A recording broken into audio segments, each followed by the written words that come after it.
बिस्मिल्लाहिर्रहमानिर्रहीम, अस्सलाम वालेकुम। कोडिंग विद हाफिज में आप सबको खुश आमदीद।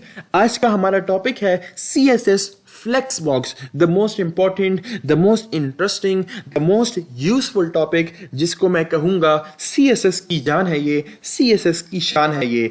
इसको हम क्यों इतनी इंपॉर्टेंस देते हैं? है क्या CSS फ्लेक्सबॉक्स? गौर से सुनिएगा। ये एक लेआउट मॉडल है which gives you a complete control over the layout, यानी हम कोई भी लेआउट बना सकते हैं और वो भी कंप्लीटली रिस्पॉन्सिव। कोई भी मॉडर्न वेब पेज लेआउट आप बिल्ड कर सकते हैं और वो भी बहुत ही आसानी से। मैं एक कंप्लीट प्लेलिस्ट बना रहा हूं जिसके अंदर हम फ्लेक्सबॉक्स की डिफरेंट प्रॉपर्टीज को कवर करेंगे। ठीक है, मैं आपको एग्जांपल के तौर पर कुछ प्रोजेक्ट सिखाता हूं कि कैसे हम CSS के अंदर डिफरेंट लेआउट क्रिएट करते हैं, CSS के अंदर हम कैसे फ्लेक्सबॉक्स की मदद से क्या क्या काम कर सकते हैं। मेरे पास कुछ एग्जांपल्स हैं, मैं आपको वो दिखाता हूं जिसको हम खुद भी at the end of this playlist हम कवर करेंगे। ठीक है, जैसे हमारे पास ये एक हमारे वेबसाइट का स्ट्रक्चर होता है, इसको हम होली ग्रेल भी कहते हैं। ठीक है, यानी टॉप पे हमारे पास हेडर होता है, बॉटम पे हमारे पास फुटर होता है और ये साइड बार्स होते हैं। ठीक है, हमारी वेबसाइट का कुछ स्ट्रक्चर इस तरह का होता है, तो ये हम बड़ी आसानी से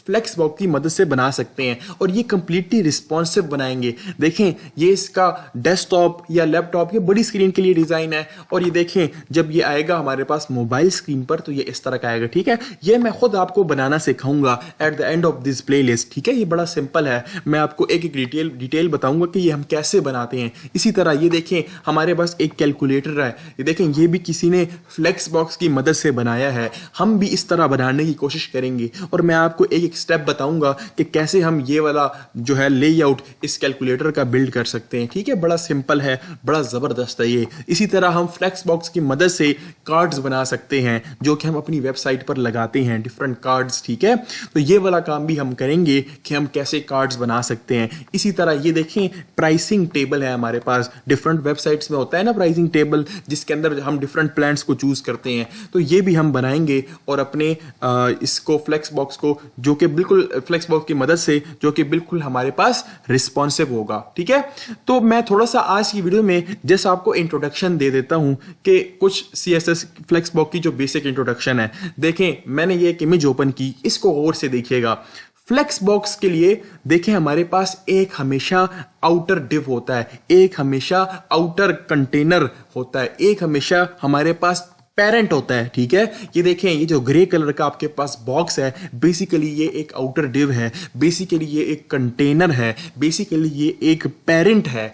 पेरेंट है तो इसका मतलब इसके कुछ चाइल्ड्स होंगे। नीचे वाली इमेज में देखें ये इसके चाइल्ड्स हैं जिसको हम फ्लेक्सबॉक्स आइटम कहते हैं। ठीक है, एक आउटर बॉक्स होगा आपके पास जिसके अंदर आपके पास डिफरेंट आइटम्स होंगे जिनको हम फ्लेक्सबॉक्स आइटम कहते हैं। ठीक है, तो हम कुछ एक बेसिक सा लेआउट क्रिएट करते हैं। ठीक है, और उसके ऊपर हम सिंपल सबसे पहले ये देखते हैं कि फ्लेक्सबॉक्स लगाते कैसे हैं। ठीक है, तो वो लगाते हैं और मैं आपको बताता हूं क्या होता है हमारे पास वो लगाने से। ठीक है, तो हम जल्दी से यहाँ लेक्चर के अंदर आते हैं। मैं लाइव प्रीव्यू इसका आपको ऑन कर देता हूं। ठीक है, तो ये देखें राइट साइड पे हमारे पास आउटपुट आ गई। ठीक है, हम क्या करते हैं यहां पे जल्दी से दो बॉक्सेस बना लेते हैं। जैसे कि मैंने आपको बताया, एक हमारे पास आउटर होता है और एक हमारे पास इनर उसके चाइल्ड्स होते हैं। ठीक है, हम आउटर जो है जो हमारा पेरेंट कंटेनर है वो बनाते हैं। ठीक है, पहले तो मैं बनाता हूं डिव डॉट क्लास, उसको देता हूं पेरेंट।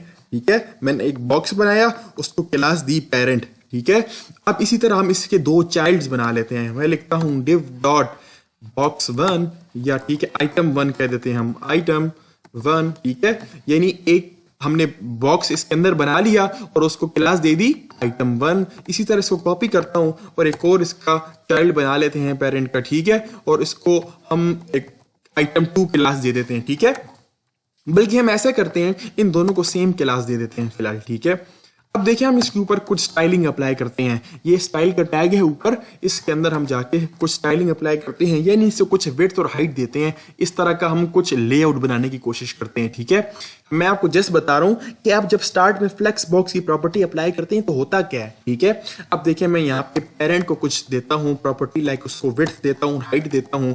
मैंने विड्थ दी सपोज 300 पिक्सल।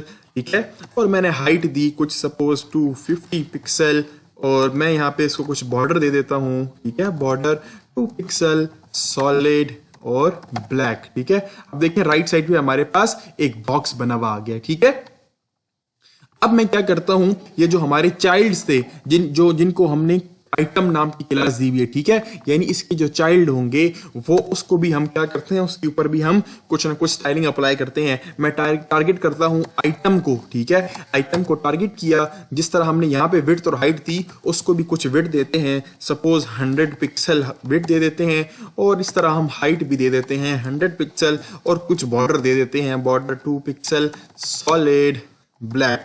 ठीक है, अब देखें हमने क्या किया, जस्ट सिंपल एक बाहर वाला बॉक्स बनाया, उसके अंदर उसके दो चाइल्ड बना दिए। तो मैंने आपको क्या बताया कि ये देखें, ये जो आउटर बॉक्स है, ये जो हमने बॉक्स बनाया, ये क्या है, बेसिकली ये कंटेनर है हमारा, ये पेरेंट है, और ये जो इसके अंदर है ये फ्लेक्स बॉक्स के आइटम्स हैं, ये इस पेरेंट के चाइल्ड्स हैं। ठीक है, अब देखें हमेशा हमने जो फ्लेक्स बॉक्स की प्रॉपर्टी लगानी होती है, हम कुछ उसके पेरेंट्स की प्रॉपर्टीज हैं, कुछ उसकी चाइल्ड की प्रॉपर्टी हैं, यानी ये जो पेरेंट है, ये जो कंटेनर है, कुछ प्रॉपर्टीज इसके लिए हैं स्पेसिफिक, और कुछ प्रॉपर्टीज स्पेसिफिक इसके आइटम्स, इसके चाइल्ड्स के लिए हैं। वो कौन कौन सी हैं, ये देखिए मेरे पास एक इमेज है प्रॉपर्टीज की, यहां पे देखें लेफ्ट साइड पे पेरेंट की प्रॉपर्टीज हैं और राइट साइड पे चाइल्ड की प्रॉपर्टीज हैं। ठीक है, तो ये प्रॉपर्टीज हम लगा सकते हैं।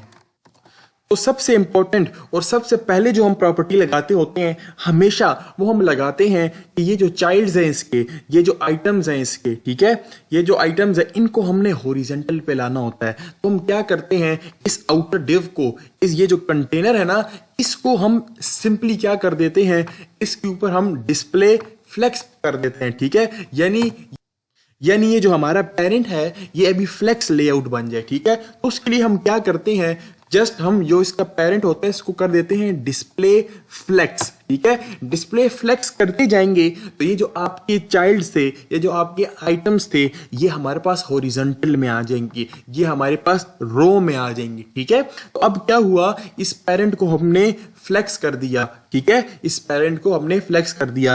अब जो डिफरेंट प्रॉपर्टीज हैं हम पेरेंट के ऊपर और चाइल्ड के ऊपर लगा सकते हैं, यानी इसके ऊपर भी हम लगा सकते हैं, यानी चाइल्ड जो है इनके ऊपर भी, और ये जो कंटेनर है बेसिकली जो हमारा पेरेंट है उसकी जो प्रॉपर्टीज है वो भी लगा सकते हैं। तो ये सब प्रॉपर्टीज जो है तकरीबन हमारे पास 12 प्रॉपर्टीज हैं जिनको हम कवर करेंगे। ठीक है, तो कमिंग वीडियोस में हम ये सारी प्रॉपर्टीज को कवर करेंगे और मैं आपको बताऊंगा कि हम कैसे एक एक प्रॉपर्टी लगाएंगे। बहुत सिंपल है, बहुत ही आसान है, और हम फिर आखिर में ये जो प्रोजेक्ट्स मैंने आपको बताए हैं इन प्रोजेक्ट्स को हम कवर करेंगे। ठीक है, ये जो कार्ड्स वगैरह है, ये कैलकुलेटर है, ये जो भी है। ठीक है, तो जाने से पहले रिक्वेस्ट है कि अगर आपने अभी तक कोडिंग विद हाफिज को सब्सक्राइब नहीं किया तो लाजमी सब्सक्राइब कीजिएगा। ठीक है, स्टूडेंट्स हैं तो टीचर हैं, टीचर स्टूडेंट्स नहीं है तो टीचर भी तो नहीं है। ठीक है, आप मुझे सब्सक्राइब करें, मुझे पता चलेगा मेरे स्टूडेंट्स कौन है कौन नहीं है। ठीक है, मजाक कर रहा हूँ, बस चैनल को सब्सक्राइब कर दें। मिलते हैं फिर अगली वीडियो में,